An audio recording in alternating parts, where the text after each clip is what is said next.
Hello मित्रों, राधे राधे। एक बार फिर से आपका स्वागत है आपके अपने चैनल व्रत त्योहार और कथाएं में। दोस्तों, ओम नमः शिवाय।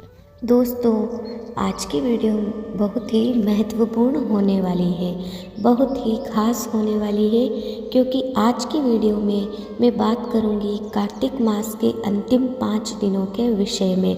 अब धीरे धीरे कार्तिक मास समाप्ति की ओर आ रहा है। जो भी भाई बहन कोई भी नियम नहीं कर पाए हैं, स्नान नहीं कर पाए, दान नहीं कर पाए, दीप दान नहीं कर पाए, भगवत गीता का पाठ नहीं कर पाए, कुछ भी नहीं कर पाए, उनके लिए यह 5 दिन वरदान के समान है। दोस्तों, कहा जाता है कार्तिक मास के अंतिम 5 दिन, जिसे कि भीष्म पंचक के नाम से जाना जाता है, इस 5 दिनों में जो भी व्रत, स्नान, दान और जो भी नियम आगे मैं सारे बताऊंगी, बहुत सारे ऐसे नियम है। एक भी नियम यदि आपने कर लिया इन 5 दिनों में, तो समझिए आपने अपने करोड़ों जन्मों के पाप को नाश कर लिया। वो सारे पाप आपके धुल जाते हैं यदि इन 5 दिनों में आपने नियमों को कर लिया। इन 5 दिनों में अनाज का सेवन नहीं करना चाहिए। 5 दिन पूरे व्रत हमें रखकर नियमों का पालन करना चाहिए।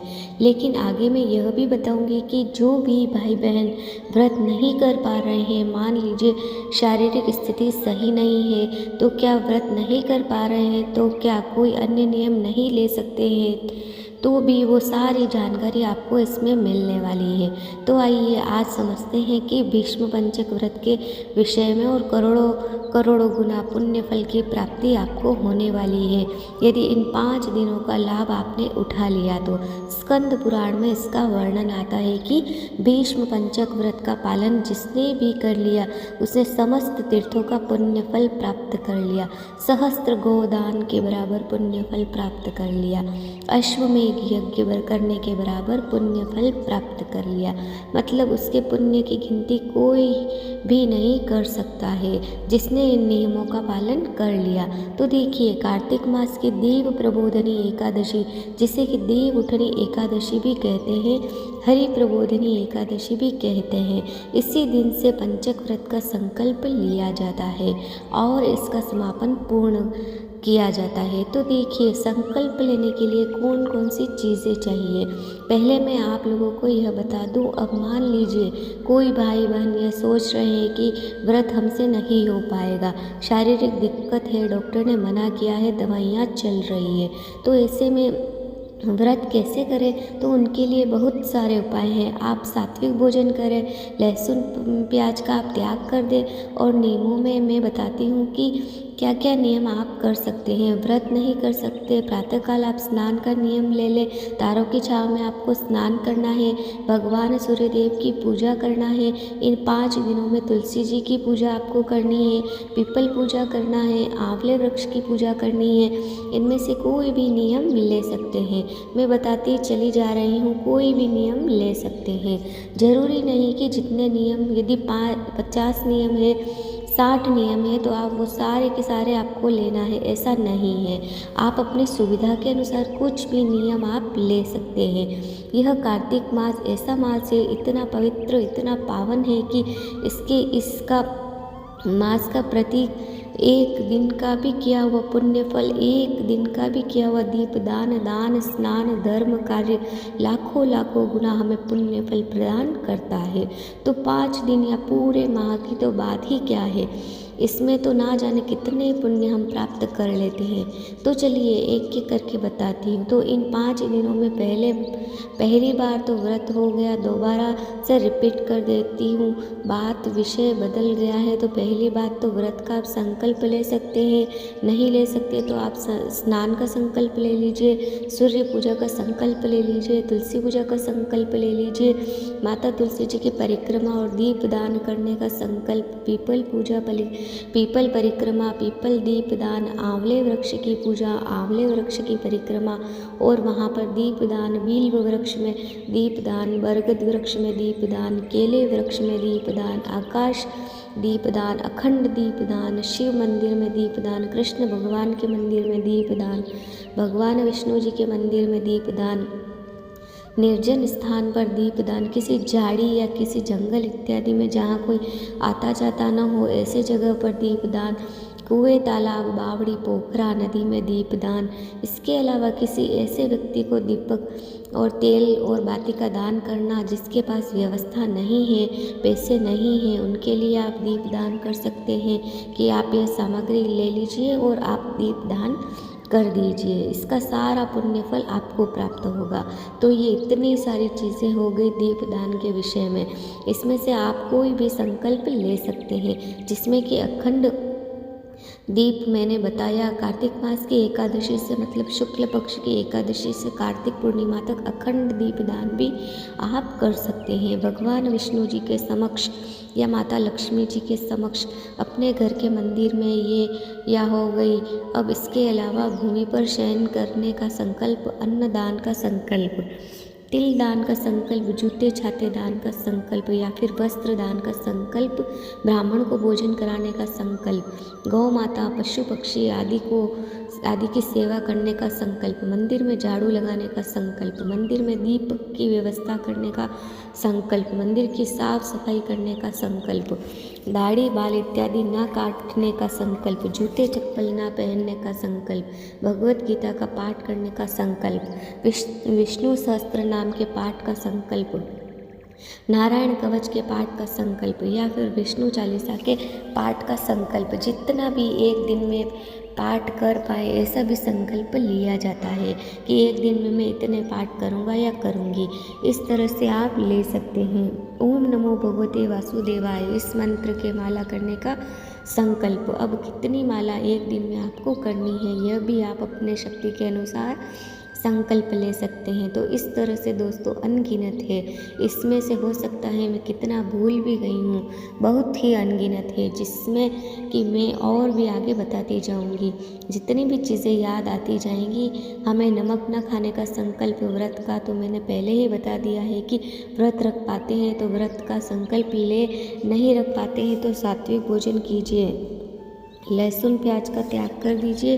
इतने सारे संकल्प है, इसमें से जो भी आपसे हो पाए मैं कहती हूँ। एक पल के लिए, एक क्षण के लिए भी आपने यदि हरि नाम का भजन कर लिया, कीर्तन कर लिया, तो वो भी आपके ना जाने कितने पुण्य आपको प्रदान करके जाने वाला है। तो यह सारी चीज़ें आप विष्णु पंचक दिनों में मतलब इन 5 दिनों में कर सकते हैं। व्रत जो लोग रखेंगे उन्हें फलाहारी व्रत करना होता है।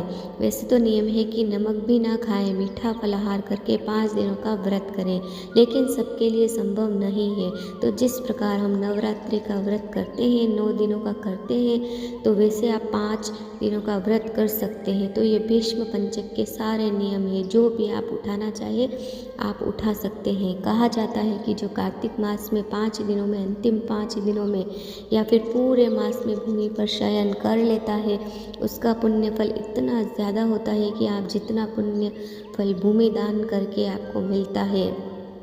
भूमि का दान जब हम करते हैं तो कहा जाता है बहुत ज़्यादा पुण्य फल हमें प्राप्त होता है। उतना पुण्य फल कार्तिक मास में भूमि पर शयन करने पर हमें मिल जाता है। तो इस तरह से ये सारे नियम थे। अब बात करती हूँ कि 5 दिन समाप्त होने पर आपको कार्तिक पूर्णिमा पर क्या करना होता है। तो कार्तिक पूर्णिमा पर इसका समापन करना होता है। यहाँ पर एक बात मैं यह भी क्लियर कर दूँ कि समापन और उद्यापन में फ़र्क होता है। उद्यापन हम जब कार्तिक मास के किसी भी नियम का उद्यापन करते हैं, चाहे स्नान का, चाहे दीपदान का, चाहे किसी भी नियम हमने उठाया है, तो 12 वर्षों के बाद करते हैं। 12 वर्षों तक हम कार्तिक मास के नियम को लेकर चलते हैं और उसके बाद पूर्ण रूप से हम उसका उद्यापन करते हैं। पंडित जी को बुलाकर या स्वयं कर सकते हैं, हवन इत्यादि करके। लेकिन जो हम प्रत्येक वर्ष में करते हैं, जैसे प्रत्येक माह में जो भी भाई बहन जो भी नियम करते हैं या भीष्म पंचक हम करते हैं, तो इसका हम समापन करते हैं। पूर्णिमा पर इसका संपूर्ण उद्यापन नहीं करते। हर वर्ष समापन का मतलब आप स्वयं कर सकते हैं। पंडित जी को ना भी बुला पाएँ तो आप स्वयं हवन करके इसका समापन कर सकते हैं। हवन आपको करना है, घी गुड़ तिल की आहुति देनी है, भगवान विष्णु जी के मंत्रों से आहुति देनी है, ब्राह्मण भोजन कराना है। ब्राह्मण को यथाशक्ति आपको वस्त्र दान, अन्नदान, दक्षिणा आदि देकर उसको विदा करना होता है। ब्राह्मण भोजन यदि ना करा पाए, वैसे तो सपत्नी ब्राह्मण भोजन कराने का विधान बताया गया है स्कंद पुराण में, लेकिन आप ना करा पाएँ तो आप संपूर्ण सीधा वस्त्र, अन्न, जो भी आपसे हो सके फल दक्षिणा देकर आपको ले जाकर ये दान करना चाहिए। दूसरी चीज़, जो भी नियम आपने लिया है, जैसे कि मान लीजिए आपने महात्म्य सुना, 1 माह तक या 5 दिनों तक आपने भगवत गीता का पाठ किया, तुलसी पूजा की, दीप दान की, तो सबके निमित्त आपको कुछ ना कुछ दक्षिणा अंतिम दिन आपको दान कर देनी चाहिए। उसके निमित्त जैसे आपने तुलसी दीपदान आप कर रहे हैं, तो अंतिम दिन में आपका जब दीपदान संपन्न हो जाए तो तुलसी माता को वहाँ पर दक्षिणा रख के, श्रृंगार की सामग्री रख के, सब कुछ करके आपको दक्षिणा दे देनी चाहिए। मतलब हर चीज़ का जितना भी नियम आपने उठाया, उसके निमित्त आपको अंतिम में दक्षिणा देकर और कुछ दान देकर उसकी पूर्ण आहुति कर देनी चाहिए। और अपने घर में इस दिन हवन अवश्य करना चाहिए। हवन कर लिया आपने, दान कर लिया, दक्षिणा दे दिया, ब्राह्मण भोजन करा दिया, चाहे आपने सूखा भोजन कराया या फिर ब्राह्मण को बुलाकर कराया, इतना आपने कर दिया तो आपकी ये परावती हो गई। गौ माता को भोजन आपने करा दिया। यदि आपको ब्राह्मण नहीं मिलते हैं या फिर आपने ब्राह्मण भोजन कराया, उसके बाद भी आप गौ माता को यदि भोजन करा देते हैं, तो गौ माता में तो आप सभी लोग जानते हैं 33 कोटि देवी देवता का वास होता है, तो समस्त पुण्य फल हमें वहाँ पर प्राप्त हो जाता है। हमारी कोई चीज़ अधूरी नहीं रह जाती जब हमने गौ माता को भोजन करा दिया। तो ये होता है उद्यापन और समापन।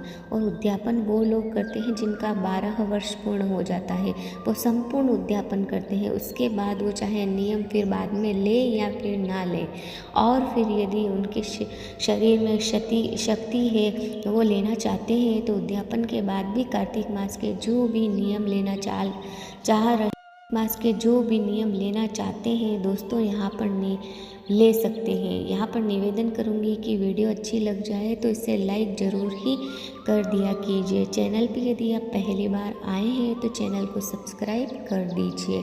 कमेंट बॉक्स में ओम नमो भगवते वासुदेवाय अवश्य लिखें। तो दोस्तों, ये भीष्म पंचक व्रत के विषय में मैं बता रही थी। आकाश दीपदान इन 5 दिनों में आप यदि कुछ भी ना कर पाए तो कम से कम अपने घर की छत पे जाकर या खुले स्थान में जाकर आप इन 5 दिनों में आकाश दीपदान कर दें। अब यहाँ हम दीपदान के विषय में एक बात मैं और बता दूँ, यहाँ पर 5 दिनों में आप कितनी बाती का दीपक जला सकते हैं, यह भी एक नियम होता है। तो इन 5 दिनों में प्रत्येक जगह जहाँ जहाँ आप दीपदान कर रहे हैं, वहाँ चाहे तो प्रत्येक दिन आप 51 बाती, 108 बाती, 365 बाती, सहस्त्र बाती, इस तरह से आप कई दियों का दीपक करके भी पुण्य फल प्राप्त कर सकते हैं। वैसे तो कार्तिक पूर्णिमा पर हम लोग 365 बाती का दीप दान करते ही हैं, लेकिन इन भीष्म पंचक 5 दिनों में भी आप चाहें तो इन बाती का दीप दान आप प्रत्येक स्थान पर कर सकते हैं। बाती आप स्वयं भी बना सकते हैं। आप कच्चे सूत को हाथों में लपेट कर और कट करके आप गिनती करके आप बाती बना सकते हैं, और फिर या तो रेडीमेड बाती भी आप ले सकते हैं। तो इस तरह से सहस्त्र बाती या जितनी भी बाती का दीप दान करना चाहते हैं आप कर सकते हैं। और एक एक बाती का अलग अलग आप दीपक का इस तरह दीप दान करना चाहे तो 5 दिन 10 दीपक, 13 दीपक, 11 दीपक, मतलब विषम संख्या में इस तरह भी आप दीपक का दान कर सकते हैं। कहा जाता है दोस्तों, दीपदान इतना ज़्यादा पुण्यदायी कार्य होता है कि इससे हमारे जीवन के समस्त अंधकार दूर हो जाते हैं, अंधकार रूपी पाप दूर हो जाते हैं, हमारे दुर्गुण दूर हो जाते हैं, हमारे घर में, हमारे जीवन में जो नकारात्मक शक्तियाँ हैं वो दूर हो जाती है, और देवी देवताओं का आशीर्वाद तो हमें प्राप्त होता ही होता है।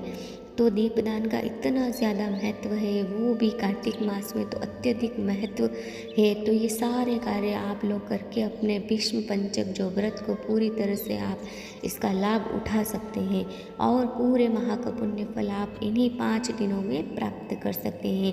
कोई भी ऐसा पुण्य फल नहीं है जो आपका अधूरा रह जाएगा यदि आप इन 5 दिनों का नियम व्रत उठा लेते हैं। तो दोस्तों, यह संपूर्ण जानकारी थी भीष्म पंचक व्रत के विषय में। और इतने सारे नियम मैंने बताए, इनमें से एक भी नियम आप कर लीजिए जो आपसे बन पड़े, आप करिए ज़रूर, कुछ ना कुछ तो आप ज़रूर ही करिए। यदि आपने पूरे माह में कुछ भी नहीं किया है, यदि 5 दिन नहीं तो कार्तिक पूर्णिमा पर या फिर देव प्रबोधिनी एकादशी पर ही आप सारे नियम को यदि कर लेते हैं। जैसे आप सुबह उठे, प्रातःकाल आपने स्नान कर लिया, भगवान गुरुदेव जी की पूजा कर ली, सूर्य देव की पूजा कर ली, तुलसी माता की पूजा कर ली, आपने पीपल वृक्ष, आंवले वृक्ष की पूजा कर ली, कुछ आपने दान कर दिया, भगवान विष्णु जी के समक्ष बैठकर आपने माला कर ली, भगवान विष्णु जी के मंत्रों का या फिर विष्णु सहस्त्र नाम का पाठ कर लिया, ये सारी चीज़ आपने कर लिया, एक ही दिन कर लिया, तब भी आपको अनंत गुना पुण्य फल की प्राप्ति होने वाली है। विष्णु पंचक व्रत के विषय में और कोई कन्फ्यूज़न हो, कोई प्रश्न हो तो आप लोग पूछ सकते हैं। फिर मिलती हूँ अगली वीडियो में, तब तक के लिए धन्यवाद। ओम नमः शिवाय, हर हर महादेव। जय श्री राधे कृष्णा, जय श्री हरे विष्णु।